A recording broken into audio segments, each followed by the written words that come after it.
Listen up, because what I'm about to tell you is straight out of the wildest celebrity courtroom drama you could imagine. Picture this.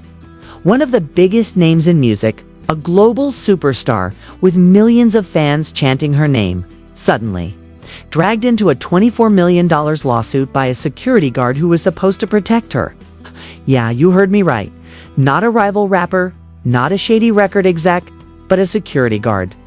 Now tell me, does that sound like justice? Or does that sound like the plot of a Netflix mockumentary waiting to happen? And here's the kicker. The internet has exploded. We're talking Twitter meltdowns, Instagram floods, TikTok detectives connecting dots that don't even exist, and fan armies going head-to-head in the comments like it's the digital Hunger Games. Everyone's choosing sides. Everyone's got receipts, and the tea is boiling over so hard you'd think Lipton sponsored the whole trial. But the real question is this. Is this lawsuit about justice? Or is it just another desperate money grab aimed at one of the most unbothered, loud, and successful women in hip-hop?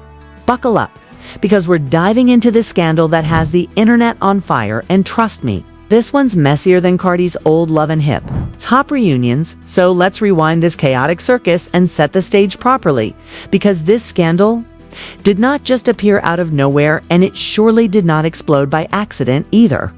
It has been building quietly in the background like a ticking bomb waiting for the right moment to go off, and the moment came when a woman named Imani Ellis, security guard whose name most people had never even heard of, decided to drag Cardi B into court with a lawsuit demanding a mind-blowing $24 million, and the internet nearly collapsed under the weight of the drama because, when you think about it, who even knew this security guard existed before this case?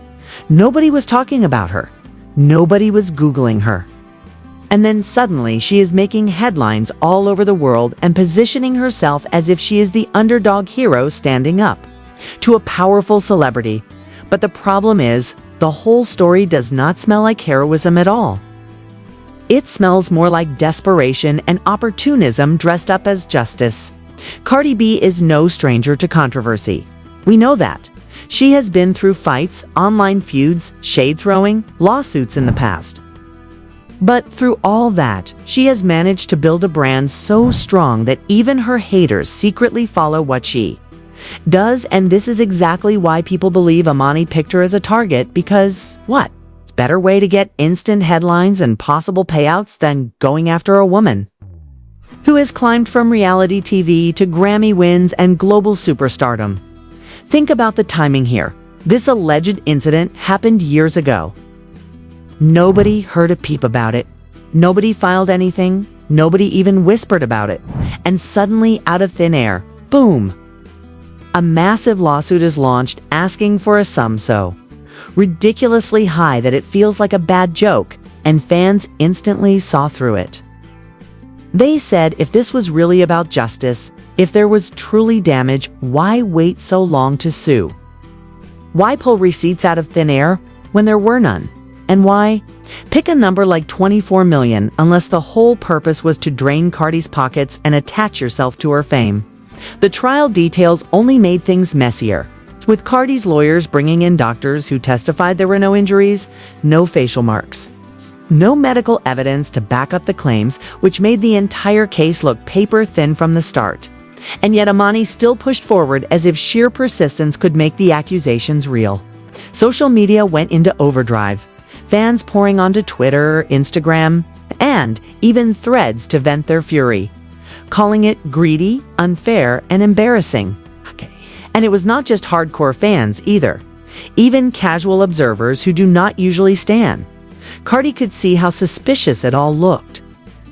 People were digging through old photos, posting comparisons, asking where the so-called scars or injuries were, and finding absolutely nothing, which only fueled the theory that this was less about truth and more about clout.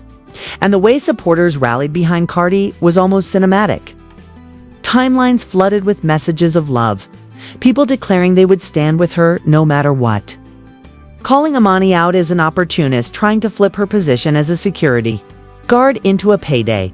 And the irony did not go unnoticed, because security guards are supposed to protect supposed to create safety, not invade privacy, and then claim damages years later. The whole situation played like a twisted reversal, where the person who should have been the protector suddenly transformed into an accuser demanding millions. And that contradiction alone made the internet explode with sarcasm, memes, and hot takes. You had fans posting that if every minor scratch deserved 24 million, then half the planet would be billionaires by now. Others joked that Imani must have calculated the damages using monopoly money. And the more jokes circulated, the weaker her claims looked in the court of public opinion. Cardi herself stayed strong, keeping her focus on the facts, letting her legal team speak, and showing the public that she was not about to be shaken by what she and her fans clearly saw as a baseless attack. And yet, the suspense built, because despite all the testimony and the obvious lack of proof, the case dragged on, keeping everyone hooked, waiting for that final verdict. It was like a never-ending soap opera playing out both in court and online, with hashtags trending, comment sections turning into battle zones, and supporters versus critics going at each other non-stop. Every new update became breaking news. Every small leak from the courtroom turned into viral content, and everyone wanted to know whether Cardi would emerge victorious or whether Imani's persistence would somehow pay off. The tension was thick, the arguments fierce. And the numbers were staggering, because at the heart of this whole scandal was that impossible figure of $24 million. A number that symbolized everything outrageous about the claim, and everything suspicious about the motives behind it. The deeper this saga went, the more outrageous details started surfacing, and the more people began questioning who was really behind all of this, because suddenly there were whispers of leaked reports, supposed anonymous insiders, and mysterious documents floating around online that painted a picture far more dramatic than anyone initially expected. And as usual, the internet detectives had a field day with it, piecing together rumors and screenshots like they were solving a global conspiracy. According to one so-called insider who allegedly worked at the venue where the supposed incident happened, Imani was not even in the position she claimed at the time and had exaggerated her role just to build credibility. And when that little piece of gossip dropped, it spread like wildfire with fans, mocking her for playing dress-up as a security guard in her own storyline. Then came another anonymous source who insisted that Imani had a history of filing complaints against previous employers whenever money was tight. And while nobody could confirm if that was true, the rumor alone was enough to make the case look less like a fight for justice and more like a pattern of opportunistic behavior. On top of that, screenshots began circulating, allegedly showing Imani bragging in group chats about how she was going to cash out big and finally live the luxurious life she always dreamed of.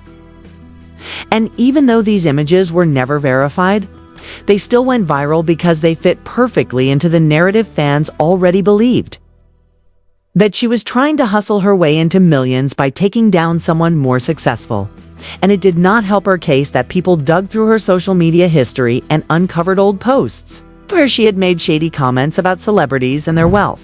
It's complaining that rich people should be forced to share more of their money, which gave even more fuel to the fire that her lawsuit was motivated by jealousy and greed rather than any genuine harm. Cardi's supporters ran with this angle hard, framing Imani as a woman obsessed with the idea of striking gold through lawsuits. A woman who had been waiting for the perfect opportunity to pounce, and when Cardi walked into her life, she saw dollar signs.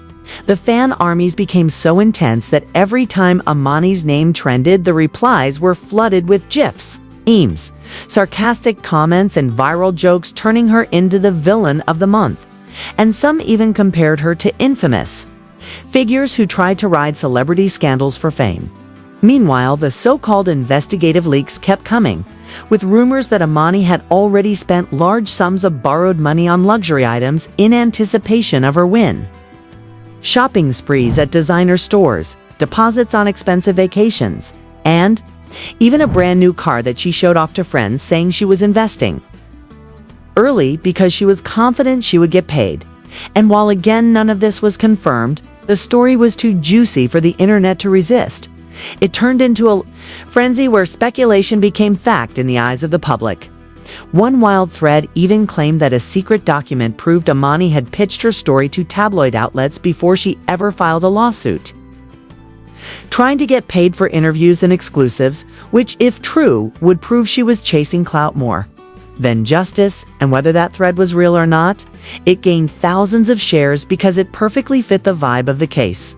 Cardi B remained mostly silent publicly, but her fans became her voice, and every time an accusation dropped, the fan base hit back harder, calling Imani delusional, greedy, and attention hungry. Some fans even claimed they had direct proof that Imani was lying about the extent of her injuries, posting photos allegedly taken around the same time where her face looked completely normal. No scratches, no bruises, nothing to suggest the kind of damage she described in her lawsuit. And those photos quickly went viral with captions mocking her for trying to scam $24 million out of thin air. The energy around the scandal grew so heated that even people outside the music industry began weighing in. Influencers, YouTubers, and commentators using it as fresh content, dissecting every angle and feeding into the drama, which only pushed Imani further into the public eye and made her look less like a victim and more like a desperate opportunist. And yet, despite all this exposure, she did not back down. She continued to demand her payout and insisted she was the wronged party, which only made the backlash worse, because the more she dug her heels in, the more the public framed her as stubborn and greedy. It was as if the internet had already delivered its verdict before the court did. And the verdict was that Imani Ellis was guilty of trying to pull off the most blatant money grab of the decade. The courtroom itself became a theater, every testimony dissected online within minutes, every detail exaggerated for clicks, and every fan comment turned into a weapon in this war of narratives. Even when Cardi's legal team presented clear evidence that no injuries existed, Imani's side tried to spin it as intimidation tactics, which made absolutely no sense but still got picked up by gossip blogs hungry for controversy. By this point, the story had outgrown the original lawsuit and had become a spectacle. A full-blown digital drama where fact and fiction blurred and where every new rumor seemed more ridiculous than the last, yet somehow believable because the characters involved were playing their roles so perfectly. Cardi, the resilient star standing strong, and Imani, the desperate accuser refusing to back down. It was like a live-action soap opera with millions of people tuning in daily for updates, posting their hot takes and fueling the fire with endless speculation. And the more the case stretched on, the more fans started questioning whether this would ever truly end, or if it would spiral into even bigger drama that could drag Cardi through endless cycles of stress and negativity. As the tension built to unbearable levels, the conversation around the fallout began to shift, because people were no longer just asking if Cardi would win the case, but what would happen to Imani Ellis once the dust settled, and the possibilities thrown around were as wild as the trial itself, with fans speculating about counter-lawsuits, government probes, and even the possibility that Imani could face criminal charges if it was proven she lied under oath. Comment sections turned into makeshift courtrooms with thousands of users playing judge and jury, debating whether Cardi should clap back by suing for defamation and asking for double the $24 million Imani had demanded. And others argued that while Cardi had every right to seek revenge, the smarter move was to leave it alone and keep her energy focused on her music, her family, and her unstoppable career, because dragging this out further would only feed the chaos. Still, the appetite for revenge among the fanbase was intense, and you could see it in the way they rallied online, posting memes of Cardi walking out of court with sunglasses and a smug smile, writing captions that she should now flip the script and show Imani what real power looks like. Rumors swirled that big law firms were already circling, waiting for Cardi's call to launch a defamation case.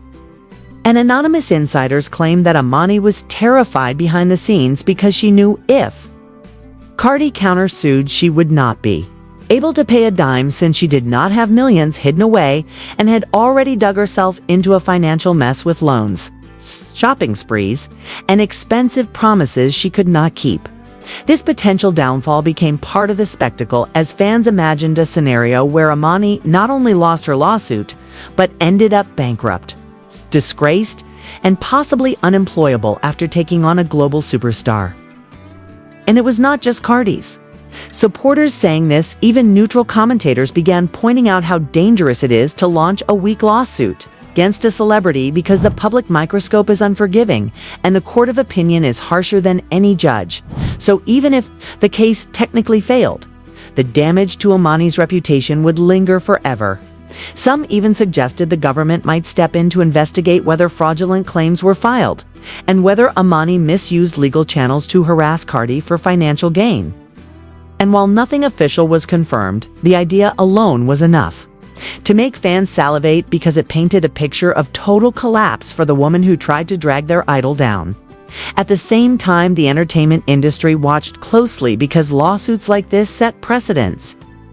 And insiders worried that if people like Imani could get away with huge claims, then every celebrity would become an open target for anyone, whoever crossed paths with them, from staff to drivers to assistants, all trying their luck for a payday, which made Cardi's fight feel even bigger, almost symbolic. Like a line in the sand to protect artists from opportunists. This is why so many rallied behind her with such passion. Because defending Cardi became about defending fairness in the industry and stopping a flood of ridiculous money grabs. And then came the speculation about Imani's future, with fans gleefully predicting she would fade back into obscurity. Some saying she would end up working shifts in total anonymity. Others cruelly joking she would try to write a tell-all book that nobody would buy. And still others suggesting she might attempt reality TV just to squeeze out the last drops of attention. The jokes got harsher the longer the case dragged on, and Imani's name became synonymous with greed and failure, the kind of infamy that sticks forever. Meanwhile, Cardi, by holding steady and refusing to crumble under pressure, only added to her legend, showing the world that no matter how many obstacles were thrown at her, she was unshaken and in control. Even when fans begged her to strike back, she kept her composure, sending the unspoken message that her success was the real revenge. And this restraint earned her even more admiration because it showed she was not just a rapper or a celebrity. She was a brand, a businesswoman, and someone smart enough to see the bigger picture. Still, the what-if questions kept buzzing. What if Cardi did sue? What if Imani was forced to pay millions she did not have?